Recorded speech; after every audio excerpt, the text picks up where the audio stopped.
Bonjour les amis, très heureux de vous retrouver une nouvelle fois sur Totalement Fibré. Vous savez, c'est le magazine hebdomadaire dans lequel on fait le tour de l'actualité de Free et des télécoms. On risque de bien s'amuser, en tout cas on va vous donner plein d'infos. Je suis avec Lucas. Bonjour Lucas. Bonjour Olivier. Alors t'as plein de choses dans ta besace, dis-nous tout. Exactement, j'ai des cadeaux pour les abonnés Freebox et j'ai aussi un carton rouge pour Bouygues Télécom. Je vous en parle un petit peu plus tard. Ok, ça marche. Avec nous également Max. Bonjour Max. Salut Olive. Alors je vais tout vous dire sur la Freebox V9. Non, je plaisante. Il va falloir attendre un petit peu, je suis pas si vendeur que ça. 2 nouvelles fonctionnalités pour les abonnés Free Mobile et on va s'occuper du cas SFR en fin d'émission. Restez connectés, il y a des choses à dire. Ok, ça marche. On commence comme chaque semaine avec le gros dos. Les informations principales de la semaine, c'est tout de suite. Et on commence avec Lucas et ses cadeaux. Alors on va s'intéresser en effet aux abonnés Freebox, donc vous ne le savez peut-être pas, mais vous avez depuis le début de cette semaine 12 chaînes qui vous sont offertes par Free. Alors on va séparer en deux sections, tout d'abord pour les abonnés Freebox Pop, Crystal et Mini 4K qui n'y avaient pas accès, vous pouvez accéder dorénavant à Disney Channel et Disney Channel Plus, enfin plus 1, la version décalée qui est offerte, donc c'est du contenu pour les plus jeunes évidemment, elle est offerte jusqu'au 31 octobre. Pourquoi est-ce que j'ai précisé les abonnés, quelles offres Freebox étaient concernées? C'est tout simplement parce que si vous êtes abonné Freebox Delta ou Révolution, ou en tout cas avec une offre by canal, donc que ce soit TV ou famille, les deux chaînes sont d'ores et déjà incluses dans votre offre, donc techniquement elles sont déjà offertes, mais dans tous les cas, tout le monde y a accès, tous les abonnés tout le monde y a accès jusqu'au 31. C'est ça, et jusqu'au 31 octobre pour Disney Channel et Disney Channel. C'est assez intéressant parce que le lendemain, en fait, Disney Plus va augmenter le prix de son offre de 3 €. C'est ça. En lançant une offre moins chère avec pub et une offre aussi intermédiaire au prix de l'abonnement historique. Actuel, c'est ça. Mais donc ça n'est pas tout, je vous en ai cité que 2 sur les listes quand même. Alors on va peut-être revoir la liste qui est affichée puisque je vais vous parler de l'entièreté des chaînes du groupe français Trace qui sont avant tout des chaînes musicales et aussi dédiées à la culture urbaine, notamment en Afrique, en Amérique du Sud, y compris dans les Caraïbes. Il y a plusieurs exemples. D'habitude elles sont proposées dans des packs ou à la carte. Généralement c'est 1,49 € la chaîne, donc là c'est quand même un beau cadeau. Vous pouvez voir donc Trace Urbaine, Trace Caribbean. J'ai un très mauvais accent anglais. Caribbean. Caribéane, mais je ne sais pas si on prononce le Béane. Bon, bref, on s'en fiche donc Caraïbes et Trace Africa par exemple, et bien d'autres aussi qui sont dédiés à des cultures bien plus locales en termes de pays. Ça pourra donc forcément vous intéresser, sachant qu'il y a eu tout un événement qui s'est déroulé la semaine dernière autour du festival Trace, des awards de Trace qui ont récompensé des artistes musicaux très créatifs. On dit Trace ? Trace peut-être. Non, Trace c'est français. Trace c'est français, le groupe est français. Oui, c'est français, mais après Vanilla, c'est Vanille en français. C'est ça, donc Trace. Ah bah elles sont diffusées, Trace, Vanilla, diffusées depuis la France. Bref, dans tous les cas, ces chaînes-là sont offertes jusqu'au 16 novembre prochain. Vous pouvez donc en bénéficier sur les canaux que vous avez pu voir s'afficher dans la liste. Et je vais clôturer avec quand même une... Alors on le rappelle, pour avoir bénéficié de ces chaînes gratuitement, il n'y a rien à faire. Vous allez directement sur le canal. Et il n'y a pas d'engagement, ça s'arrête automatiquement. Bien sûr, non, vous n'avez pas de risque d'être perpétuellement abonné. Je ne sais pas si on est encore en live, il y a peut-être un bug. Mais dans tous les cas, je vais quand même terminer ma présentation avec quand même une petite nouvelle fonctionnalité qui est actuellement en test sur l'application Freebox Connect. Vous la connaissez, c'est l'application probablement la plus utile pour gérer sa Freebox, notamment du côté du Wi-Fi, mais pas seulement. Et justement, sur les bêta-tests de TestFlight, donc pour les iPhones, une nouvelle version est actuellement déployée qui va vous permettre, en fait, même sans Internet, de garder l'application se connecter à votre Freebox pour vous rediriger directement vers l'assistance. Alors en revanche, pour pouvoir en bénéficier, il va falloir que évidemment votre application Freebox Connect soit déjà liée à votre Freebox, déjà connectée de base. Mais sachez-le, de toute façon, même quand il n'y a plus de débit sur une box, vous pouvez très bien rester quand même connecté techniquement à la box sans pour autant en obtenir aucun débit. C'est pour ça que ça peut paraître un petit peu bizarre, mais je vous assure que ça peut être très pratique pour savoir notamment comment régler votre problème. Ok, merci Lucas. C'est beaucoup trop long. Bon. La semaine dernière, c'est déjà trop long. Si tu veux, on fait l'info à toute vitesse en 10 minutes et puis on est en week-end. Exactement. Allez. C'est pas une mauvaise idée. Max. Oui, des nouveautés chez Free Mobile. Alors, si vous ne voyagez pas et que vous ne recherchez pas un nouveau smartphone, ne m'écoutez pas. Alors 2 nouvelles fonctionnalités, 2 nouveaux outils lancés cette semaine. Le premier, c'est le lancement du propre comparateur de Free Mobile de smartphone. Alors sur ordinateur, ça se passe dans la rubrique téléphone et forfait, puis comparer les téléphones, donc sur la page de Free Mobile. Sur la version mobile, vous arrivez sur la page Free Mobile, vous scrollez en dessous des forfaits, vous accédez directement au comparateur. On va pouvoir le voir tout de suite à l'écran. Donc il est très très simple d'utilisation. Sur ordinateur, vous pouvez comparer jusqu'à 3 smartphones. Sur mobile, alors là je ne pense pas qu'on soit sur le bon. Je veux le comparateur. Excusez-moi. Si, c'est ça. Là, voilà, on arrive sur la vidéo exactement. du comparateur. Voilà. Donc sur ordinateur, vous pouvez comparer jusqu'à 3 mobiles. Sur mobile, 2 uniquement. J'ai un iPhone SE, donc si vous avez un écran plus large, peut-être que 3 passeront. Je ne suis pas sûr. Alors vous pouvez comparer donc n'importe quelle référence, hein, forcément, soit Apple, Samsung, Honor, etc. Donc l'objectif, c'est de comparer forcément les prix, même via FreeFlex, donc les mensualités que vous allez payer, mais aussi toutes les caractéristiques techniques, hein. Ça va de la taille de l'écran, l'autonomie de la batterie, les couleurs disponibles, j'en passe, même les garanties proposées, puisque il y a des garanties constructeurs de 2 ans. Par exemple chez Samsung, c'est 0 chez Xiaomi. Donc voilà, vous pouvez comparer les téléphones en fait qui vous plaisent le plus et puis faire votre choix. Alors, je ne comprends pas pourquoi Free n'a pas lancé ce comparateur. Il y a, je ne sais pas, depuis le lancement de FreeFlex par exemple en juin 2021, ça aurait pu être assez intéressant. Ouais. Ça concerne les abonnés si vous êtes déjà abonné et aussi les prospects si vous souhaitez vous abonner. Alors, il y avait déjà une solution pour comparer 2 smartphones qu'on choisissait au hasard.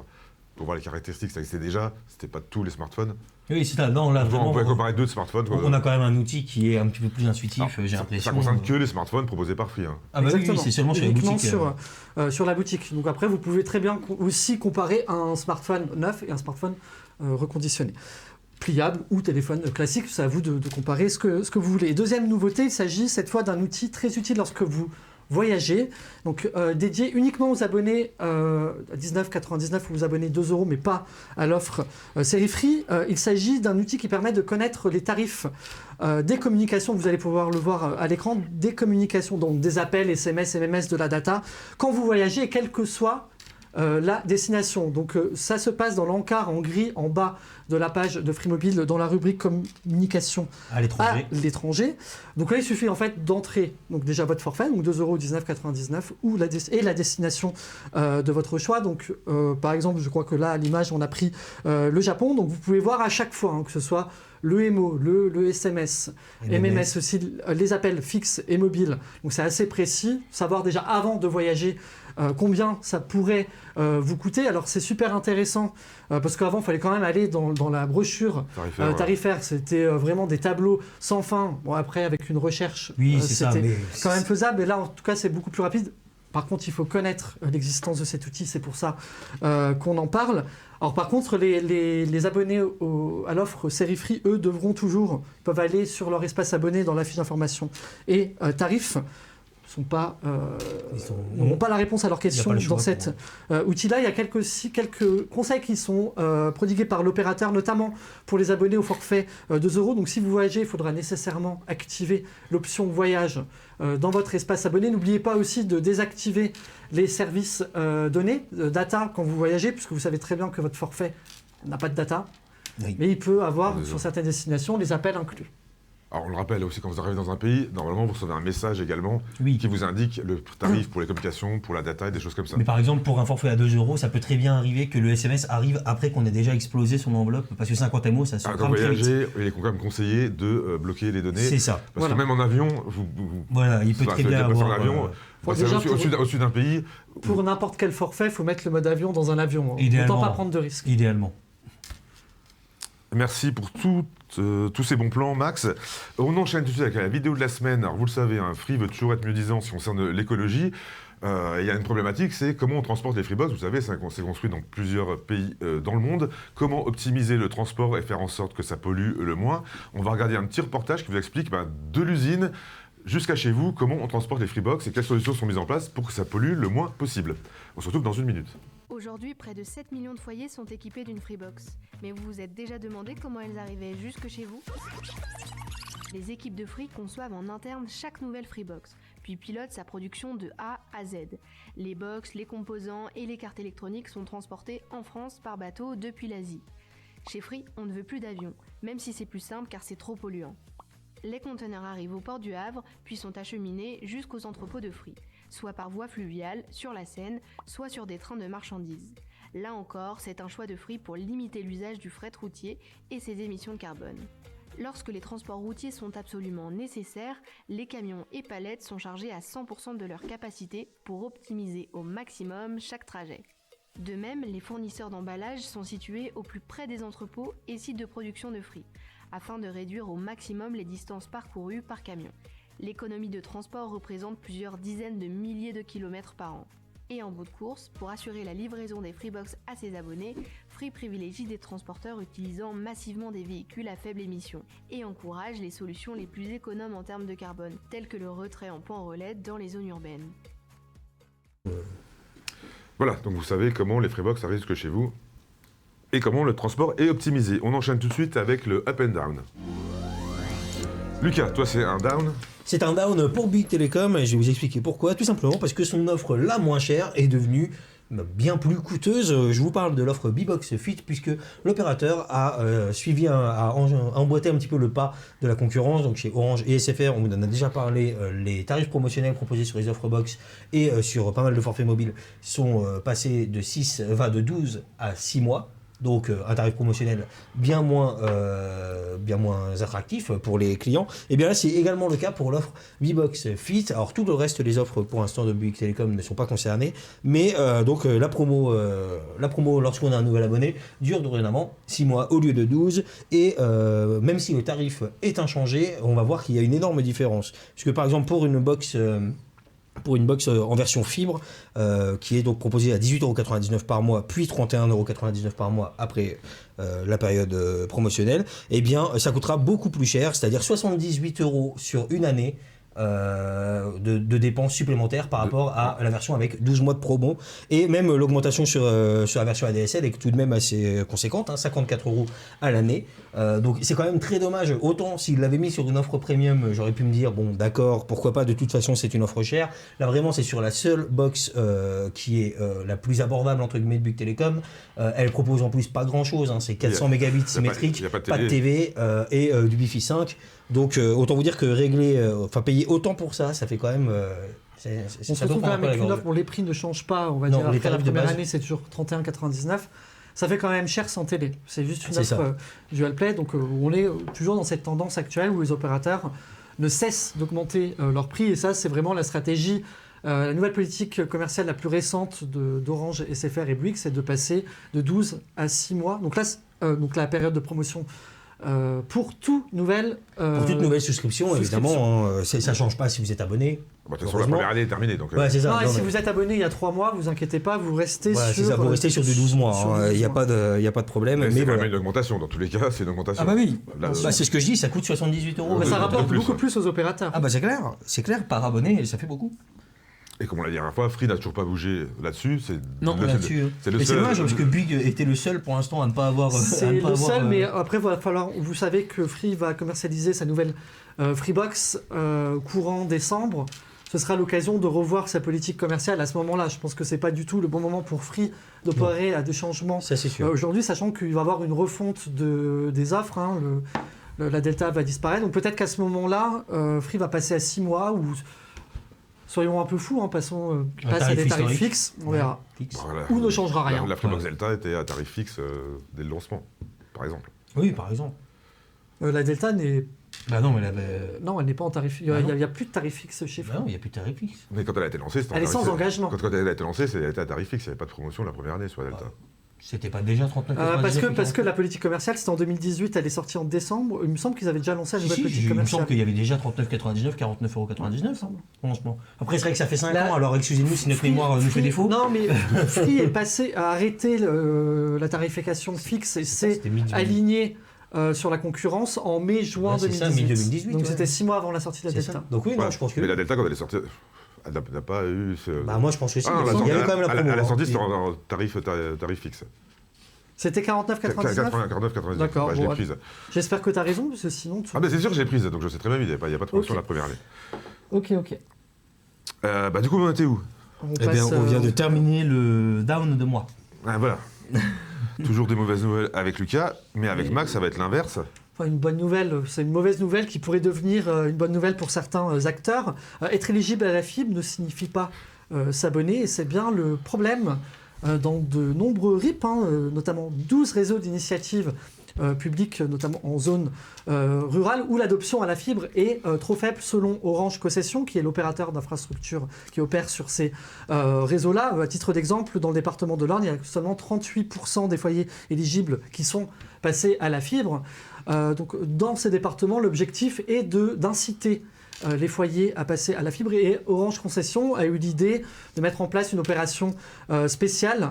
Donc il ne s'agit pas de faire gagner des PS5 ou des abonnements directement aux nouveaux abonnés, mais d'offrir des vélos électriques d'une valeur de 2500 €. Donc c'est pas cet animal, c'est peut-être le vélo qu'on va voir tout de suite après. Voilà. Donc c'est un vélo à gagner par département, me semble, c'est ça. Et donc pour participer, c'est assez simple, il faut bien entendu s'abonner à la fibre. On ne sait pas depuis quand vous avez le droit de vous abonner pour participer, et aussi montrer une preuve du raccordement. Donc ça peut être aussi une photo du PTO par exemple. C'est ça, oui. Son- C'est une photo de la prise fibre généralement qui peut être proposée, ou effectivement de la Oui, la prise Donc Tu voilà, vois. donc il y aura un tirage au sort. Vous pouvez voir aussi le lien sur l'écran si vous faites partie de ces réseaux-là. Vous pouvez aller sur Univers Freebox pour voir toute la liste. Il y a 12 réseaux, notamment Alliance THD, l'Ariège, Bretagne THD, donc il y a aussi la Mayenne, il me semble, l'Orne, j'en ai parlé, Charente-Maritime. 12 réseaux et 20 départements. Et C'est on ça. précise, c'est Orange qui lance le concours. Orange Concession. Oui, et c'est Orange Concessions. peu importe le Peu importe votre l'opérateur, opérateur, même si c'est chez Voilà. Free, vous pouvez Il n'y a pas participer. besoin de s'abonner chez Orange pour Voilà. gagner le vélo. C'est valable pour tous les opérateurs. Si vous êtes chez Free, vous pouvez aussi participer. C'est une bonne au- initiative. Après, bon, ça fait combien en tout et pour tout? 50 000 €. près de 50 000 €, à quelques euros près. Donc ça fait quand même un beau cadeau, un beau package. Après, s'ils avaient offert une trottinette électrique à chaque nouvel abonnement Oui, voilà. sur les... C'est sûr. un gain moins élevé pour plus de Je lots. suis pas sûr qu'il aurait réussi à couvrir tous les abonnés. Ou un iPhone à chaque nouvel abonné, par exemple. Là, on est Bon, sûr tu que les sais, gens. entre un iPhone et le vélo à 2500, Ah oui, c'est vrai que si c'est 2 iPhones pour un vélo. Après, à voir si ça fonctionne réellement. Est-ce qu'il y a aussi une vraie communication qui est faite autour de cette opération-là? Est-ce que les gens vont vouloir jouer, vont tout simplement s'abonner pour espérer gagner un vélo? Oui. C'est quand même une énorme démarche de s'abonner, surtout quand on est un petit peu récalcitrant. On aime bien notre connexion ADSL. Je pense que la carotte, elle est pas assez Oui, voilà. grosse, elle est pas... Il faudrait qu'elle soit systématique, Voilà. même qu'un plus petit cadeau, mais dès qu'on s'abonne, on a forcément un tout petit cadeau. Peut-être, oui. Mais dans tous les cas, en tout cas, l'idée derrière Ah oui, bah oui. offrir un cadeau pour pousser à s'abonner, quand on sait qu'on galère à atteindre de la complétude dans pas mal de réseaux, ça peut être toujours quelque chose Je pense que d'intéressant. c'est dommage. Je pense qu'au final, on se retrouvera quand même avec beaucoup de cas où ce sera une migration forcée. Bah, On Si fout pour on la se DSL. si on se débarrasser oui, c'est du ça. cuivre, il faut forcément inciter. c'est ça, oui. À terme. Avec Xaniel, il avait dit, il y a quand même 8 à 10% des abonnés qui sentent très bien avec leur connexion ADSL, qui n'ont pas de problème, qui n'ont pas besoin de plus de débit. Et ceux-là, pour les migrer, Ça va être compliqué. ça va être compliqué. Ah bah, quand ils n'auront pas le choix, quand le cuivre s'en Bah, ira. la seule solution, c'est la ça va manière forte. Ça va être de les couper complètement Le brutal. problème, c'est aussi le prix. C'est pas- Sachant que c'est- chez Free, il n'y a pas de souci. Oui, parce Chez que c'est- SFR non plus aujourd'hui, puisque la DSL et la fibre sont au même prix. Chez les autres opérateurs, c'est une Voilà, autre paire de manches. c'est ça le problème. Voilà, quand c'est pas au même tarif, bah les gens oui, n'ont pas c'est forcément sûr. envie de payer plus cher. Lucas, ça va être à toi, ça va être ton moment dans la vidéo. C'est le chiffre de la semaine juste après le jingle. Donc un chiffre, une date, même une échéance. 2029, c'est la date à laquelle toutes les chaînes de la TNT devraient proposer une version compatible 4K, donc sur l'ensemble de nos téléviseurs. Le projet ne date pas d'hier. C'était d'abord prévu pour 2024, à l'occasion notamment des Jeux Olympiques, mais ça avait été reporté, notamment pour éviter de peser sur les ménages qui auraient dû se rééquiper en téléviseur compatible, par exemple. Là, comme ça, on leur laisse un petit peu le temps. Puis il y a également tout un problème du spectre disponible, puisque vous le savez, le TNT c'est diffusé à travers aussi des ondes.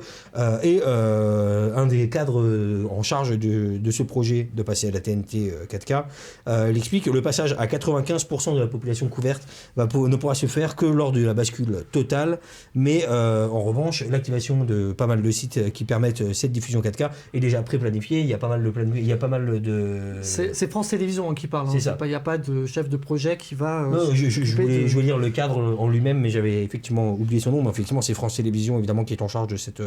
On aura projet. France 2, Voilà. France 3 qui vont avoir on va dire une version UHD sur la TNT pour les JO.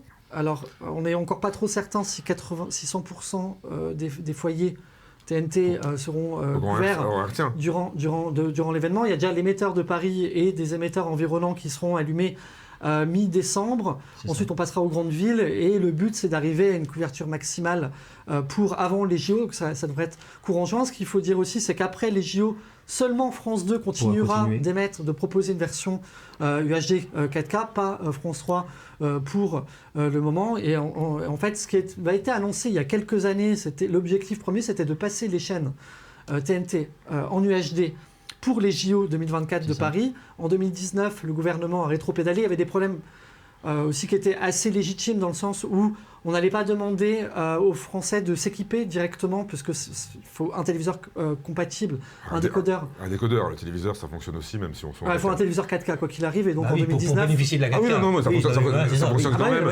Oui, non, mais le problème c'est qu'il n'y avait pas une adoption très énorme, c'était assez compliqué à en l'époque 2019. Souvenez-vous, tout le monde n'avait pas un téléviseur 4K. Ce problème-là de fréquences aussi qui sont utilisées pour les fréquences mobiles, voilà, ça manque de spectre. Donc la bascule devrait être opérée en 2029 pour toutes les chaînes. Donc c'est très tardif. Après, il y a toujours des Français qui n'ont pas de bonne connexion Internet et qui ont comme premier poste de réception toujours la TNT et qui ont des téléviseurs 4K aujourd'hui. C'est ça. Après, j'ai envie de dire, si jamais on atteint le 100% fibre en 2025, est-ce qu'on aura encore besoin de tout ça ? Et pour France 2, France 3, il me semble qu'il y a des codecs audio qu'on n'a pas encore qui sont pas actifs sur la Freebox. Au terme d'image, on est bien sur la Freebox, mais pas forcément sur le son. Alors là, on parlait du RT1. Si vous avez une Freebox, toutes les chaînes de France Télévisions en 4K, ce sera obligatoire d'être sur les Freebox. Les opérateurs ont l'obligation de reprendre toutes les chaînes publiques, notamment en version 4K. Alors, c'est pas encore fait. Il y a des négociations qui sont en cours entre France Télévisions et France Sat. Ça devrait être aussi sur Canal Sat, enfin, en tout cas sur le satellite de Canal. Et vraisemblablement, ça devrait arriver. En tout cas, ce sont les mots du directeur, je ne sais plus de quel service de France Télévisions, qui a dit vraisemblablement. Donc, nous, on a dit sauf cataclysme. Donc, effectivement, c'est une obligation légale de le faire. Après, voilà. Alors, je ne sais pas pour ces deux chaînes-là, puisque c'est un plan particulier dans le cadre d'un événement particulier. Ok, c'est une bonne nouvelle en tout cas, parce qu'évidemment il y a très peu de chaînes 4K pour l'instant sur la Freebox. On a quand même TF1 4K, M6 4K pour des événements. Mais qui ne sont pas en diffusion totale. Il y a eu sur la TNT aussi, il y a eu aussi pour Roland Garros de la 4K. C'est ça.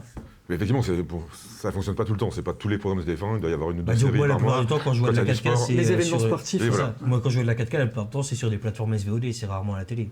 Et c'est vrai, comme on dit, est-ce que si on va acheter un téléviseur 4K, il faut déjà qu'il y ait des contenus. Et tant qu'il n'y a pas de contenu, on ne va pas forcément investir dans un téléviseur. Après, sur des centaines de chaînes, il y en a peut-être moins de 10 4K sur la Freebox. Moins que ça, je pense. Ah oui, même moins. Il y a encore Free. Oui. Il me semble que Free est celui qui en proposait le plus, mais c'est pas.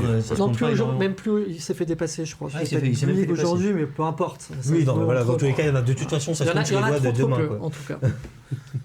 Merci Lucas pour ton chiffre de la semaine. On va passer, vous le savez, comme à chaque fin de vidéo, avec le débat de la semaine, c'est le Free Fight. On va vous parler de SFR, qui a des gros problèmes parce qu'il est très endetté. SFR et plus largement Altice, le groupe Altice, c'est la maison mère de SFR, qui a de gros problèmes financiers. Max, tu vas faire le point là-dessus ? Oui, après c'est un secret pour personne. Altice, l'actionnaire on va dire d'Altis, Patrick Drahi, est endetté à hauteur de 60 milliards d'euros. Le groupe traverse une crise puisqu'il y a eu une affaire en cours, en tout cas une enquête sur une affaire de corruption sur ses activités au Portugal. On va même apparemment qui serait un peu plus large que ça. SFR est dans le rouge, donc ce soit commercialement et financièrement. Patrick Drahi a pris la parole cet été suite à l'annonce de cette affaire de corruption d'Altis au Portugal pour essayer un petit peu de rassurer en disant Voilà, l'objectif numéro 1, c'est de redonner un petit peu des forces et remettre en selle SFR. Au niveau de la dette, on va s'en sortir, on a les moyens, ça passera par aussi des cessions d'actifs, on va dire, non stratégiques. Alors, il y a la cession partielle de SFR qui a été évoquée. Patrick Drahi a mandaté une banque, on chercherait et voudrait récupérer 3 milliards. Il y a l'opérateur MEO au Portugal, qui est un opérateur conséquent avec un réseau conséquent, 10 milliards. Il y a aussi TEDS, une start-up qui avait été rachetée. C'est ça, spécialisée dans la publicité en ligne. Pour 3 milliards, les activités en République dominicaine. Entre 1,5 et 2 milliards. Voilà, et je crois que j'ai fait... C'est à peu près tout. Aux USA également, mais aux USA, il a déjà dit qu'il ne voulait pas vendre. C'est ça, les USA pour l'instant, c'est pas sur le coup. C'est assez compliqué, c'est peut-être un câble opérateur. Bref, on n'en parle pas trop pour l'instant des États-Unis. J'ai oublié aussi quelque chose. Je ne sais plus. En tout cas, déjà avec ce que tu as cité, les gens ont parlé d'une enveloppe un petit peu de 18 milliards autour des sessions. Donc il y a aussi les data centers des CFR qui sont en passe d'être vendus, c'est ce que j'oubliais. Donc voilà, donc l'objectif pour Patrick Drahi serait... Et l'audiovisuel aussi, c'est ça que tu voulais dire. Alors BFM aussi, un conseiller d'Altis devant les investisseurs aux États-Unis il y a quelques semaines n'a pas exclu une possible vente d'Altis Media, donc les chaînes BFM et RMC, à condition d'en tirer un très bon tarif, un très bon prix. Ça a été démenti par le PDG d'Altis France, Arthur Dreyfus, et Patrick Drahi, donc l'actionnaire principal d'Altis, a mis des points sur les i la semaine dernière, il me semble, en disant que BFM n'était pas à vendre. Alors, par contre, il y a quand même un vrai doute aujourd'hui sur la stratégie, est-ce que veut réellement faire ou pas Patrick Drahi. Tu vas nous en parler, et c'est pas la première fois. Exactement, puisque forcément, lorsqu'on parle de remboursement d'une dette aussi colossale, c'est 60 milliards, personne n'attend de Patrick Drahi qu'il rembourse tout d'un coup. Donc il a réussi à obtenir une certaine échéance, la première... Une rallonge oui, c'est ça.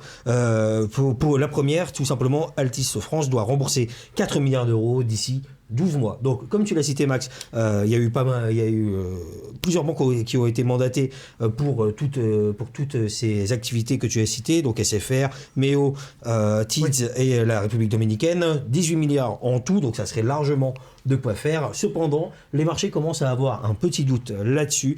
Les banques craignent en fait que Drahi joue avant tout le temps, sans pour autant aller au bout de ses sessions, comme justement il l'avait déjà fait avec ses activités aux États-Unis, où il avait réussi à faire valoriser ses activités pour à peu près 10 milliards, pour au final ne rien céder du tout. Et là, en fait, c'est un petit peu la question qu'on va se poser, c'est est-ce que Patrick Drahi va finir par vraiment céder tout ce qu'il a pu mettre en avant, ou est-ce qu'il va simplement se débarrasser de certaines petites parties sans pour autant faire des grandes cessions. Il faut savoir par exemple que si jamais il arrivait à céder pour à peu près 3 milliards, il pourrait quand même lui être en capacité après de racheter 4 milliards de dettes et l'annuler. De quoi un petit peu se simplifier la vie. Ça pourrait donc être un montage assez complexe pour déjà, côté d'Altis. Il a réussi en plus très peu de temps à rallonger de 2 ans des échéances de remboursement d'emprunts sur les marchés pour Altis International. Donc ça passe, il me semble, de 2025 à 2027. Ça lui laisse du temps, on pensait, pour en fait pouvoir négocier dans des conditions qui conviennent un peu plus les différentes sessions. Donc avec Patrick Drahi, en fait, on ne sait jamais trop à quoi s'attendre. Il y a toujours des effets de surprise. Il y a beaucoup de bluff aussi. Il a un petit peu voir la matière. Il a aussi... Sans vouloir être négatif, mais c'est ce qu'on appelle un requin de la finance. Il connaît le milieu et il joue bien. Par contre, il y a aussi la situation aujourd'hui, les taux qui ne sont plus les mêmes pour les emprunts. À l'époque, 75%, si je veux vous schématiser un petit peu la chose, à l'époque, les taux d'emprunt étaient bien moins élevés que maintenant. 75% de la dette de Patrick Drahi est encore comptabilisée sous des taux aux alentours de 5%. Maintenant, en revanche, si jamais il devait emprunter pour rembourser sa dette, il emprunterait à 10% d'intérêt. Donc c'est quand même une très forte différence. C'est ça ? C'est ça, oui, c'est à peu près ça, entre 5 et 10. Parce qu'il avait aussi bénéficié de prêts à taux zéro, plus ou moins. Oui, c'est ça, il en avait aussi bénéficié, mais dans tous les cas, voilà, il y a, et même s'il doit rembourser 75% de sa dette avec des taux entre guillemets préférentiels, il ne va pas pouvoir forcément s'en sortir en réempruntant pour rembourser les anciennes dettes. Alors, ce qu'il faut préciser, contrairement aux autres opérateurs, Patrick Drahi n'a fait que racheter au départ des câbles opérateurs. C'est vrai. C'est pour ça qu'il a une dette énorme, et en fait, il n'a pas créé, comme il y a bien qui a créé Free, c'était de la croissance interne, il a créé une société qui avait de la valeur. Ce qu'a fait Patrick Drahi, c'est juste emprunter pour acheter plein de câbles C'est ça, mais ça a été opérateurs, et ensuite de racheté. C'est racheter. le petit qui rachète le gros et qui s'endette pour acheter Voilà. plus gros que lui. Ouais, c'est ça. Il a grossi en faisant de la dette. Et pour Mais du préciser, pour qu'on comprenne ces échéances, hein, ça ne fonctionne pas pareil que pour les particuliers. Non, bon. Quand il emprunte sur 10 ans, pendant 10 ans, il va payer juste les intérêts, et au bout de 10 ans, il paye l'intégralité. C'est ça. La somme, c'est vrai, il y a des échéances à 4 milliards. Eh bah oui. Tu rembourses tout d'un coup au bout de 10 ans ou 15 ans. C'est suivant. Alors, Mais- oui, on va peut-être parler du cas SFR. Bah c'est pour ça en fait, moi j'étais en train de me poser la question simplement, hein, mais et du coup qu'est-ce que ça pourrait avoir comme conséquence pour du côté du SFR et pour les abonnés Max? Du côté des SFR, on va quand même faire le point sur la situation. L'opérateur a perdu 276 000 abonnés, majoritairement sur le mobile, sur les 6 premiers mois de l'année. Son chiffre d'affaires est en baisse de 2,5% sur le semestre. Donc l'EBITDA, les profits avant impôt, en baisse également de quelques pourcents. Et pour sortir de la crise et retrouver des couleurs, son entre guillemets nouveau PDG, Mathieu Koch, qui est entré en fonction durant l'été 2022, qui prend jamais la parole, a dans les lignes des Échos fait part de la stratégie assez radicale de l'opérateur. C'est un vrai virage, on va dire même à 180 degrés. Alors vous le savez, hein, Orange et SFR, Bouygues ont augmenté leur prix depuis le début de l'année 2023 sous couvert de l'inflation. Écoutez, c'est la politique des SFR, c'est d'augmenter les prix encore et encore, et ce n'est pas fini encore, ça va continuer. Donc on parle de stratégie de valeur. Donc recruter moins n'est plus un problème pour SFR, qui n'est plus du tout dans la course aux abonnés et aussi la course au prix, hein, parce qu'on se souvient que c'était quand même l'opérateur qui a initié la guerre des prix de reprise, notamment en 2018. Ça a fait du mal à Free Mobile et à Free, qui a pris un certain temps avant de réagir. Donc là, on augmente les prix. On perd des abonnés. Alors, on va quand même essayer de trouver une solution pour réduire un petit peu la fuite. Mais par contre, ce qui nous intéresse, c'est les abonnés à forte valeur ajoutée. Alors, juste quelques chiffres. Durant le deuxième trimestre, le revenu moyen par abonné a augmenté de 4 euros. Ah oui, d'accord. Sur le mobile Ça chez fait quand même SFR. beaucoup. Sur le premier semestre, augmenté de 3 euros sur le fixe. C'est assez conséquent. Le PDG de SFR a aussi indiqué que sur les abonnés perdus, donc il y a plus de 200 000 abonnés perdus sur le mobile, ce sont des abonnés qui ne payent pas trop, ce sont des petits forfaits en fait. Si on les met de côté, en fait SFR gagnerait des abonnés, donc en gros les personnes qui vont souscrire chez SFR, autrement dit, prennent des forfaits un peu plus chers. Donc ça lui convient très bien comme ça, donc on risque de voir SFR perdre encore des abonnés. Le but c'est d'augmenter les prix pour gagner en rentabilité. Et virer les petits abonnés Ouais, qui payent pas on a cher. envie de garder vraiment les abonnés premium qui sont prêts à payer quoi, coûte que coûte. On Quoi. se souvient quand même des fameux forfaits 5 euros à vie de Oui, la voilà. SFR. C'est ça, oui. Là, on en est de plus en plus loin. Donc il veut être sur le même créneau, en tout cas tarifaire, que Orange. C'est La ça. grosse difficulté, c'est que SFR n'a pas les mêmes réseaux qu'Orange, n'a pas le même C'est service ça. qu'Orange. Il n'a pas même la réputation, hein, j'ai envie de dire SFR. Loin de là, c'est C'est- peut-être un de ceux qui a les il mêmes. faut l'avouer, hein, je pense que si jamais vous discutez avec des gens, t'es chez quel opérateur, quelqu'un qui vous répond à Dans- SFR, dans tous les les gens tests serrent les dents tous. Les tests de qualité ou Bah, sur c'est ça, les plaintes, généralement il est pas SFR. bon, hein. Voire dernier. Donc autant Orange, qui est un des meilleurs sur le réseau, Au moins là-dessus, il peut s'en vanter. il peut voilà. faire payer plus cher un service. SFR, est-ce qu'il peut le faire Est-ce qu'il est en mesure? Faudrait voir. Mais effectivement, ça c'est une stratégie qui me paraît un petit peu... Enfin, commercialement, ça risque d'être compliqué à réussir à carrément, vendre, oui. quoi, hein, tout bêtement, de se dire, non, mais de toute façon, on va garder que les premiums. Mais sachant qu'en ce moment, il y a de plus en plus de problèmes autour du pouvoir d'achat, ça m'étonnerait que autant de gens soient prêts à se dire, de toute façon, je vais prendre un forfait premium chez SFR. Ça m'étonnerait pas que les gens essayent plus de s'orienter vers des forfaits un peu moins Et surtout onéreux, que dans le quoi. même temps, SFR a aussi rappelé qu'il continuera d'investir, bien entendu, Oui. dans les réseaux, que ce soit fixe et mobile. De toute façon, il est engagé là-dessus, il n'a pas le choix. Voilà. Ça c'est sûr. En tout cas, il est en mauvaise position pour le moment, une dette colossale. Alors, on se demande, on a l'impression Ah qu'il oui, est un alors petit- SFR, c'est 24 milliards de dettes. C'est ça, on a l'impression que c'est un petit peu Sur un les numéro 60. d'équilibriste qu'il est en train de faire. SFR, faut voir s'il arrivera à traverser le gouffre ou s'il tombera dedans, quoi. Et ce qu'il va être obligé de vendre pour payer ses échéances, il n'aura pas le choix dans tous les cas s'il ne peut pas les payer. C'est ça, hein. Donc il y a peut-être des choses qui vont se passer dans les télécoms dans les mois prochains. C'est ça, faut surveiller SFR. Et puis ce qu'il va vendre, voilà, Ah bah oui. on peut s'attendre à plein de choses. Là, il y a aussi des informations de la Tribune le week-end dernier qui, selon ses sources, en fait, indiquaient que SFR, en tout cas des représentants de Patrick Drahi, ont approché à tour de rôle Free et Bouygues Telecom pour entamer des discussions rapprochement, une consolidation. Donc apparemment, il ne s'agissait pas Des d'une CD. volonté d'une cession totale, mais partielle. Donc, c'est bien ce qui a été indiqué déjà à la base. Après, qu'est-ce qu'on entend par partielle? Ce serait peut-être une entrée au capital.